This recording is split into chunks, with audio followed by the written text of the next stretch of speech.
إن شاء الله بسوي مكرونة بالدجاج. عندي هنا قلبت بصلة شوحتها، بعدين نزلت عليها دجاج مفروم صدور وافرموها بس.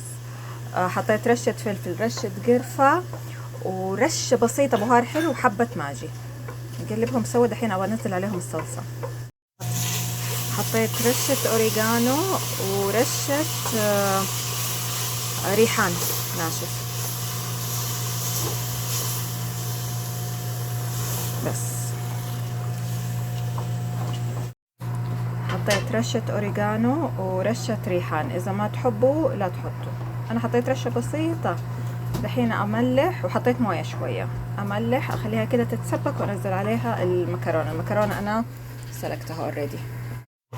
ملحت شوية، أنزل المكرونة، أقلبها وأخليها كده على نار هادية تتسبك سوا.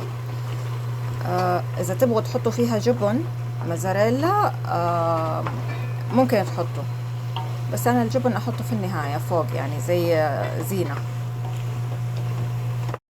المكرونة كده الدنتي، يعني شوية فيها عضة يابسة شوية.